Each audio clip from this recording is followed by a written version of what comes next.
sehingga menjadi fasik.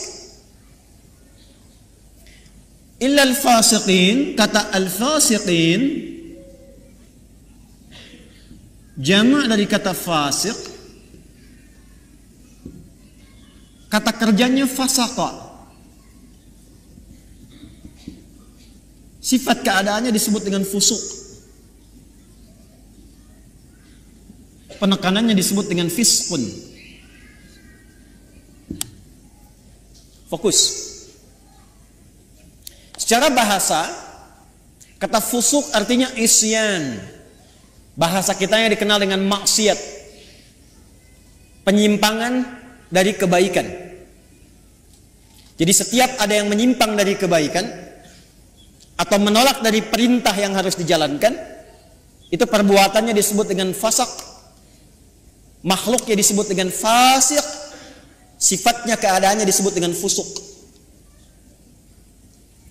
Iblis yang punya sifat setan itu asalnya jin yang sangat taat.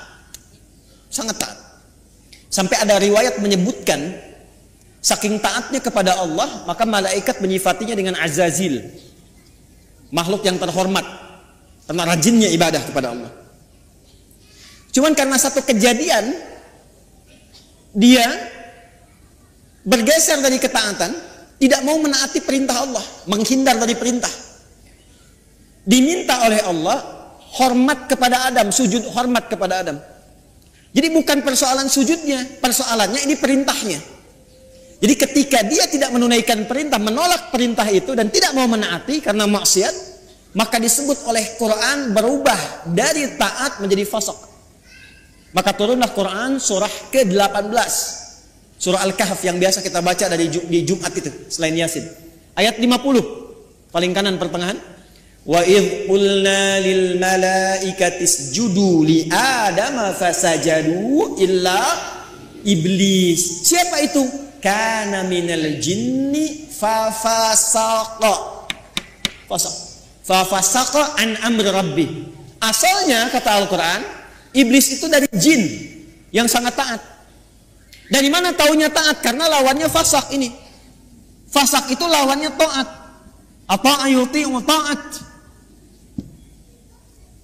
Tapi karena tidak taat pada perintah Allah, tahu dari mana tidak taatnya? Quran surah 7 Al-A'raf ayat 11 sampai 12. Qala ma mana'aka alla tasjuda id amartuk. Hei kamu, kata Allah, kenapa kamu enggak taat ketika aku perintahkan untuk sujud? Apa yang mencegah kamu untuk hormat pada Adam ketika aku perintahkan? Kata Allah, hei iblis, bukan masalah sujudnya, ini perintahku, kenapa enggak mau taat? Maka iblis menjawab, ana khairum minhu, khalaqtani min narin wa khalaqtahu min tin. Aku lebih hebat dibandingkan dengan dia. Kau ciptakan aku dari api, dia dari tanah. Enggak level, yang tinggi hormat ke bawah. Membawa kesombongan kepada diri itu namanya istakbar.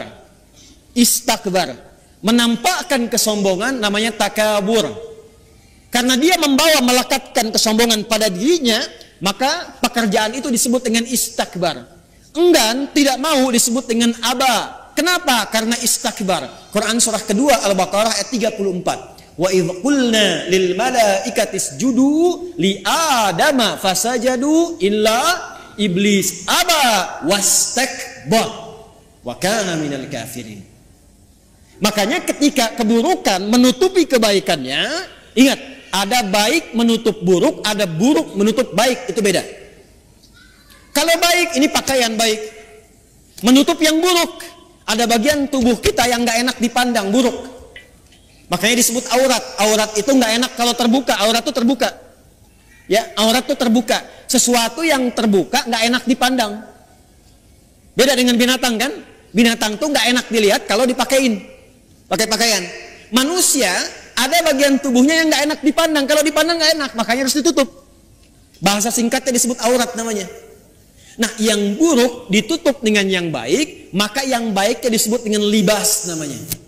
Dari kata labisa disebut libas. Walibasu taqwa dzalika khair. Sebaliknya, kalau yang buruk menutup yang baik, sudah ada yang baik, ditutup yang buruk, Maka berubah kalimatnya menjadi balasa. Makhluk yang ketutupan itu disebut dengan iblis. Iblis kenapa disebut dengan iblis? Disebut dengan iblis untuk menggambarkan karena dia menutup semua sifat baiknya dengan kesombongan dan keburukan itu. Makanya sejak saat itu diharamkan oleh Allah kesombongan seakan-akan mengenakan jubah keagungan Allah Subhanahu wa taala. Jelas di sini? Balik sini. Nah, fasak itu perbuatannya. Fasik itu orangnya. Fasikin itu jamaknya. Secara singkat, fusuk ini sifatnya lawan dari taat, namanya maksiat. Jadi perbuatan-perbuatan maksiat yang dikerjakan oleh seseorang itu akan menutup keadaan dirinya, baik pandangan atau pendengaran bahkan lisannya, untuk bisa berinteraksi dengan Al-Quran dan menjadikannya sebagai pedoman. Contoh, singkat dan cepat saja. Ini mata nih. Kalau mata ini sering dipakai berbuat maksiat, maka maksiat itu lawannya taat. Jadi kalau maksiatnya naik, taatnya turun. Maka mata ini kalau dialihkan kepada Quran, nanti kalau sering dipakai maksiat untuk lihat Quran saja susah, nggak bisa. Maka alih-alih mendapatkan pedoman dari Quran, untuk lihat pun kadang-kadang nggak mampu. Padahal mushafnya sudah dia kumpulkan. Ada jenisnya dengan tajwid, tajwidnya berwarna. Ada yang jenisnya besar, yang kecil, yang perkata, yang macam-macam. Itu dia koleksi, dia simpan. Tapi anehnya begini, setiap melihat mushaf itu nggak mampu hanya untuk mengambil atau melihatnya saja. Lewat lagi sampai berdebu. Baru ketika ada pengajian datang ke rumah, mama, mana mushaf kita yang ditempel itu di dinding? Ditempel di dinding. Apa tadi lihat? Nah kalau sehari nggak bisa tuh berinteraksi dengan mushaf, dengan Quran, ambil mushaf yang paling besar, simpan di ruang tengah malam, buka begini, jangan dibaca, tanyakan dulu pada diri kita masing-masing, mengadu ke Allah, ya Allah, maksiat apa yang aku kerjakan di mata ini sehingga tak sanggup melihat Al-Quran sampai detik ini. Telinga, Anda dengar ngaji, dari masjid dengar ada tahrim, anak-anak dengar bacaan Quran, ada pengajian-pengajian, tapi telinganya nggak sanggup dengar. Kok kayaknya nggak enak? Ada yang gelisah, ada yang jenuh, bahkan ada yang anti. Artinya apa? Telinga ini seringkali digunakan untuk mendengar yang salah, maksiat. Quran surah ke-6 misalnya ayat 25, wa fi adanihim waqra, di telinganya ada sumbatan. Telinganya ada sumbatan. Nah, ada 3 perbuatan besar dari maksiat ini yang kalau dikerjakan itu, dan kita berlindung pada Allah dari 3 perbuatan ini, kalau dikerjakan itu maka secara otomatis dia akan mempengaruhi pelakunya langsung mendapatkan sifat fusuk dan berpotensi menjadi fasik sehingga tak mampu mendapatkan pedoman-pedoman dan petunjuk dalam Al-Quran. Secara cepat, apa saja perbuatannya untuk kita tinggalkan dan kita jauhi? 1. Alladzina yanquduna ahdallahi min ba'di mitsaqih. Perhatikan baik-baik. Yang pertama, penyakit ini berpotensi menyerang semua kalangan karena itu menggunakan kata alladzina. Disebutkan sebanyak 1080 kali dalam Al-Quran, mencakup semua tanpa kecuali. Laki-laki, perempuan, besar, kecil, tua, muda, dan seterusnya. Yang pertama, alladzina yanquduna ahdallahi min ba'di mitsaqih. Yaitu orang-orang yang memutuskan atau menyalahi komitmen dengan Allah setelah dia berkomitmen untuk memegang teguh janjinya. Menyalahi komitmen dengan Allah.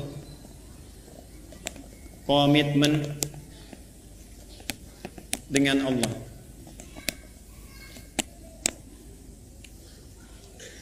Praktek langsung. Awas hati-hati, awas hati-hati. Apa komitmen pertama kita yang paling pokok dengan Allah? Komitmen pertama kita itu bahkan sebelum lahir namanya syahadat. Quran surah 7, catat ayatnya, Al-A'raf ayat 172. Wa idz akhadha rabbuka min bani adama min dhuhurihim dhurriyyatahum wa asyhadahum ala anfusihim alastu bi rabbikum qalu bala syahidna an taqulu yaumal qiyamati inna kunna an hadza ghafilin. Komitmen pertama kita adalah asyhadu an la ilaha wa asyhadu anna. Bahkan untuk menjaga komitmen ini tiap hari kita sholat untuk menjaga komitmen ini. Makanya setiap sholat kita tahiyat, kita bacakan dalam tahiyat asyhadu an la ilaha wa asyhadu anna muhammadan. Perhatikan. Maka dari sini muncul dua turunan. Turunan pertama langsung pokok komitmennya syahadat. Yang kedua amalan penguatnya salat. Komitmen pokok asyhadu an la ilaha. Apa arti kalimat Allah? Arti kalimat Allah itu dua yang pokok. Satu, yang dipertuhankan. Yang dipertuhankan. Jadi Allah itu bukan sifat, Allah itu nama. Ya, bukan sifat. Kalau ada yang bertanya siapa Allahmu, itu salah. Karena Allah itu nama. Siapa nama Tuhanmu? Allah. Makanya ketika orang-orang Quraisy, orang kafir bertanya pada Rasulullah, siapa nama Rabbu Muhammad? Karena engkau menyebutkan Rob. Kul a'udzu birabbin nas, kul a'udzu birabbil falaq. Siapa namanya? Maka turunlah surah Al-Ikhlas. Kul, katakan Muhammad sallallahu alaihi wasallam, huwa, yang dimaksud Rabb itu Allah. Nah, Allah ini punya dua arti pokok. Pertama adalah yang dituhankan, satu-satunya yang dituhankan. Ini. Yang kedua, yang diibadahi. Kedua makna ini ada di Quran surah ke-20 ayat 14. Allah mengenalkan dirinya kepada Musa alaihi salam dengan dua makna ini. Innani anallah, kata Allah, akulah Allah. Nama. Apa artinya Allah? La ilaha illa ana, la ilaha illa. La menolak. Ilaha yang dipertuhankan, illa menetapkan.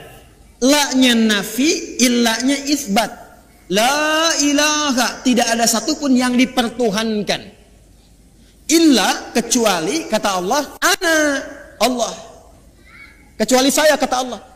Maka kalau sudah mengatakan Tuhan saya Allah, Anda mengatakan asyhadu alla ilaha illallah, maka komitmennya jangan pernah menuhankan selain Allah. Paham? Saya ulang, jangan pernah menuhankan selain siapa? Ingat, kita menghormati keyakinan orang lain. Dan toleransi tertinggi dalam menghormati itu adalah tidak mencampuri ketuhanan di luar apa yang kita yakini. Karena itulah ayatnya berbunyi lakum dinukum la ikraha. Jangan ganggu, nggak boleh. Hormati saudara kita, yang Kristen, yang Hindu, yang Buddha, yang Konghucu, hormati. Tapi jangan campuri. Karena toleransi terbaik itu tidak mengikutinya. Silahkan masing-masing, jangan ganggu. Nggak boleh merasa terganggu, tapi jangan ikut-ikutan. Nggak usah ikut-ikutan. Toleransi tertinggi dalam akidah itu zero tolerance, supaya saling menghormati. Ya, karena kalau Anda datang ke tempat itu, Anda ingin menghormati tapi ikut-ikutan, itu terjadi sifat munafik nantinya. Ya, di lisan iya, di hati mengingkari. Itu nggak boleh. Islam nggak suka begitu. Antara lisan dengan hati itu harus sama. Ya, jangan sampai, mohon maaf, ya, lisannya berkata, ya, ikuti senyum, tapi hatinya mengingkari. Salah sesembahanmu, itu bukan Tuhanmu. Nah, Islam nggak mau begitu. Hormati orang lain, silahkan yakini apa yang Anda yakini. Kalau pengen tahu tentang Islam kami ajarkan, ya, tapi jangan ikut-ikutan dan tidak boleh mengganggu. Itu yang paling indah. Lakum dinukum. Karena itu kalau sudah la ilaha il, asyhadu an la ilaha il, maka tidak boleh mengatakan kalimat ini. Camkan ini. Tuh. Tuh. Kedengaran? Begitu Anda lakukan, ambulan nanti siap menanti. Dan ambulannya malaikat maut itu yang paling sangat menegangkan. Kalau sudah mengatakan la ilaha, asyhadu an la ilaha, itu komitmen. Maka tidak boleh ada kalimat ini. Camkan. Semua agama sama. menuju pada Tuhan yang sama, cuman caranya beda-beda, maka itu sudah mulai pelanggaran terhadap komitmen. Saya yakin orang-orang yang seperti itu tidak akan pernah atau kesulitan dia mendapatkan petunjuk dari Quran. Yang ada apa? Semakin salah ngajinya, ayatnya semakin dipotong-potong, ayat tentang menuhankan Allah dipotong, ayat tentang sholat pada akhirnya nggak sholat, ayat tentang puasa pada akhirnya nggak pada puasa. Itu yang kebablasan. Di orang-orang kalau sudah begitu, apalagi mau ngolok-ngolok ayat, pada ujung-ujungnya nggak yakin tentang Qurannya sendiri. Dan kalau di tes ngaji, ujungnya nggak bisa ngaji juga itu. Ini yang bahaya. Di orang-orang yang seringkali melanggar komitmen, pada akhirnya sulit mendapatkan petunjuk dari Al-Quran. Yang ada, Quran akan dipotong-potong sesuai dengan selera nafsunya. Jelas? Awas. Saya kalau akidah agak tegas ya. 2, sholat. Ini amalannya.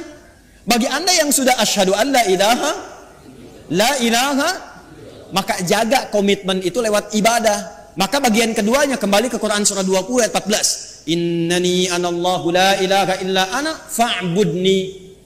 Buktikan untuk menyembah Allah yang dipertuhankan, diibadahi. Bagaimana caranya? Wa aqimis sholata lidzikri. Jaga la ilaha illallah itu lewat sholat. Makanya kalau ada orang yang sudah mulai malas sholat, itu secara otomatis akan sulit berinteraksi dengan Quran. Gak percaya silakan. Anda, jangan anda lah ya. Kalau ada orang yang sudah mulai malas sholat, bahkan meninggalkan sholat, jangan harap dia mau ngaji. Apalagi mendapatkan petunjuk dari Quran.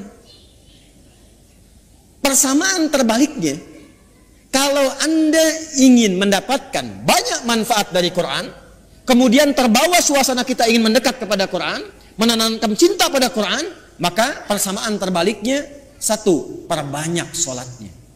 Nih, tingkatkan dari yang fardu, bukan bilangannya, ya, bukan bilangannya, tapi value-nya. Jadi bukan meningkatkan subuh 2 rakaat jadi 4, bukan. Ya. Coba lihat yang mengiringinya, ada sunnahnya tidak? Jadi kalau orang semakin banyak sholatnya, pasti semakin senang dengan Qurannya, itu udah otomatis. Otomatis itu. Anda kalau sudah mulai senang tahajud, senang duha, senang khatib, demi Allah saya katakan, itu Anda nggak akan lepas dengan mushaf. Pasti itu. Sudah persamaan itu. Sudah persamaan. Jelas? Nah, setelah itu nanti, kalau sudah senang Quran, pindah cara ngajinya. Dari mulai belajar baca, belajar pahami, sampai keluarkan kurikulum hidup yang sesuai dengan aktivitas Anda. 1. 2. Wa yaqta'una ma amara Allah bihi ay yushal. Seringkali memutus apa yang Allah perintahkan untuk disambungkan. Memutus hubungan. Memutus apa yang Allah perintahkan untuk disambung. Ini babnya banyak. Saya ulang, babnya banyak. Saya ambil contoh yang paling gampang dengan akhlak. Awas, tes nih. Dengan orang tua. Awas, jangan-jangan ngaji sekarang kelihatan nyaman, enak, baik-baik dan sebagainya, ternyata dengan orang tua belum selesai masalahnya. Orang tua dengan anak harus nyambung tidak? Harus sayang tidak? Maka kalau ada anak berbuat tidak baik kepada kedua orang tua, walaupun dia akan dipaksa untuk mengaji, jangan harap mendapatkan manfaat yang cepat dari Quran yang dia kaji itu. Mandek pasti itu. Persamaan terbaliknya, kalau Anda menginginkan anaknya ingin cepat lekat dengan Quran, maka berbuat baik pada orang tua. Persamaannya dipersamakan lagi, kalau ibu ingin anaknya dekat dengan Al-Quran, ya, maka ibu sayangi anak, perbanyak doa kepada Allah, mintakan supaya anak itu bisa lekat dengan Quran. Jadi saya ingin katakan, menyambung hubungan dengan yang Allah perintahkan disambung, dengan orang tua, dengan ibu, dengan ayah, kasih sayang yang baik, berikan perhatian, doa, itu salah satu fadilahnya, mempercepat kemampuan kita untuk menangkap petunjuk dari Al-Quran. Dan itu yang dilakukan oleh ulama-ulama dulu. Ibu jangan lihat Imam Syafi'inya sekarang karya dan umatnya banyak. Kalau Anda pengen tahu, Imam Syafi'i itu bisa demikian, salah satunya perjuangan ibunya yang single parent. Lahir di Gaza, datang ke Mekah digendong-gendong tuh dari tawafnya sampai diajarin dan sebagainya. Jadinya seperti sekarang. Imam Ahmad bin Hanbal, ibunya single parent. Apa yang dilakukan? Musim dingin pun itu masih masak air, Bu, Pak. Diwudukan ibunya. Digendong di tempat, disimpan di majlis ulama, ngaji di situ sampai jadi bintang setelahnya. Murid Imam Syafi'i. Imam Al-Bukhari itu yang berjuang ibunya single parent. Mazhabnya Syafi'i. Jadi ada persamaan antara menyambung sesuatu dengan erat dengan dan petunjuk dari Al-Quran. Maka kalau ingin mendapatkan kemuliaan Al-Quran, dimulai dengan salah satunya apa? Minta ridho orang tua siapa yang masih ada. Minta doa. Ibu jangan diminta, doakan anaknya. Ya, minimal ada satu di keluarga yang jadi kebanggaan. Di akhirat, Bu. Karena kalau dunia sementara, harus ada di keluarga Anda itu, saya, kita, yang dipanggil di akhirat mewakili keluarga besar. Jadi kebanggaan. Itu loh anak-anak yang sering Anda lihat orang tuanya itu orang biasa. Ya, hartanya nggak banyak, makannya terbatas, Anda merasa kasihan. Jangan salah, mungkin yang perlu dikasihani itu Anda. Karena dia telah menciptakan, membuat sebuah sistem kehidupannya bahagia di sisi Allah. Jadi kebanggaan. Ternyata anaknya sudah hafal Quran 30 juz. Ternyata orang tuanya hafal Quran dengan 7 riwayat. Dan dia siapkan anaknya di kebanggaan di akhirat. Saat orang tua yang kadang dipandang sebelah mata di dunia itu, bahkan anaknya mampu memakaikan mahkota di kepala ibu dan ayahnya di hari kiamat kelak. Anda ada di mana? Harus berubah cara berpikirnya. Besok itu wafat, teman-teman. Besok itu kembali. 3 yang terakhir, wa yufsiduna fil ardh. Orang yang senang merusak. Fasad. Senang merusak. Fasad itu definisinya banyak. Ya. Mencuri merusak tidak? Merusak. Menipu merusak tidak? Mencela merusak tidak? Jangan harap Anda ngaji, datang ke pengajian tapi senang mencela orang lain. Jangan harap mendapat petunjuk dari Quran dengan cara yang benar. Anda kerja, ngambil harta yang haram, korupsi, menipu dan sebagainya. Jangan harap dekat dengan Quran. Makanya orang-orang yang korupsi itu bisa dicek deh, pasti nggak bisa ngaji. Walaupun asalnya bisa ngaji, jauh dari Quran pada akhirnya. Saya di Libya pernah satu majlis dengan salah satu tokoh yang diagungkan oleh kalangan liberal. Namanya Jamal Al-Banna. Jamal Al-Banna ini dulunya itu salah satu yang sangat concern dalam hadis, hafal Quran. Tapi satu kali terjadi perubahan dalam hidupnya, singkatnya dia keluar ke barat, di barat berubah pandangannya, punya interaksi yang salah, yang keliru, maka pikirannya berubah menjadi liberal. Satu kali ke Libya, ke Tripoli, jadi kami itu punya pelajaran salah satunya Al-Istishraq wa Tansir, gerakan-gerakan orientalis, tokohnya siapa aja. Dahsyatnya kurikulum di sana, kalau sudah belajar nanti tokohnya diundang kalau masih hidup. Jadi kita berdialog, tahu pemikirannya bagaimana. Secara singkat, masih ada videonya sampai sekarang. Gambarnya, fotonya saya masih ada. Itu begitu datang, kita duduk sama menyimak. Itu membaca yang paling ringan dalam Al-Quran yang jadi favorit Anda sekalian. Kan ada 3 surat paling favorit di muka bumi untuk setiap muslim saat ini. 3 qul terakhir kan? Ya, qul huwallah, qul a'udzu birabbil falaq, qul a'udzu birabbin. Itu baca Al-Ikhlas, qul huwallahu ahad, tertukar-tukar nggak selesai-selesai. Qul huwallahu ahad, Allahus lam yalid wa lam yakul huwallahu ahad, sampai istighfar para mufti yang ada pada saat itu. Astagfirullah, astagfirullah. Anda bisa bayangkan. Apa? Karena Quran yang baik tidak akan bercampur dengan yang kotor. Jadi kalau sudah mendapatkan dengan cara yang kotor, harta yang kotor, pikiran yang tidak baik, nggak akan pernah Quran jadi petunjuk dalam hidupnya. Ini. Maka kalau ingin jadi ahli Quran, jangan merusak. Anda mahasiswa jangan nyontek. Jadi mahasiswa yang jujur. Bekerja yang benar, belajar yang benar. Masuk kelas disiplin. Nanti kalau Anda udah jadi ahli Quran, Anda akan menikmati bagaimana Anda menuntut ilmu. Jadi senang belajar itu, nikmat, nyaman. Ya, dan potensi Anda akan muncul. Menapak ke bumi, terhubung dengan Allah dengan sangat kuat. Energi potensial begitu kan? EP sama dengan M dikali G kali H kan? Energi potensial sama dengan M dikali G kali H, gitu kan? Massa kalikan gravitasi kalikan ketinggian. Anggaplah ini Anda, gravitasinya menapak bumi dengan aktivitas Anda, H-nya height, tersambung ke atas. Walaupun ini adalah mengambang yang tidak menempel, tapi potensinya ada di situ. Kalau Anda mampu memijak bumi dan menyambungkan diri Anda kepada Allah dengan kuat, maka semua potensi yang ada pada diri Anda akan keluar. Tinggal Anda rubah itu menjadi kinetik. EK sama dengan setengah M dikalikan V kuadrat. M kalikan V kuadrat. Usaha Anda nggak akan banyak lagi, cukup setengah tapi percepatannya banyak. Kalau Anda ingin rubah jadi pekerjaan dan beraktivitas, gabungkan potensial dengan kinetik, maka dia menjadi energi mekanik. IM sama dengan EP dikalikan EK. Anda fisika belajar nggak sih? Mana yang ITB jurusan fisika? Betul nggak ini? Hah? Betul nggak? Betul kan? Tapi nanti energi itu juga bisa berubah. Mesti ada daya, mesti ada kekuatan, mesti ada waktu. Makanya rumus energi nanti berubah kan ketika masuk ke energi listrik. Ya kan? W sama dengan apa rumusnya? P dikalikan T kan? Ini dayanya, kekuatan, ikhtiarnya, waktunya terbatas. Jadi Anda mengeluarkan energi itu, ya itu terbatas waktunya sampai ajalnya tiba. Quran surah 7 ayat 34. Maka manfaatkan waktu sebaik-baiknya, tanamkan jarak dengan kuat, atur kecepatan dan manfaatkan waktu dengan baik. Maka muncullah rumus jarak S sama dengan V dikalikan T. Halo? Saya senang fisika itu. Saya masih senang belajar baca sekarang.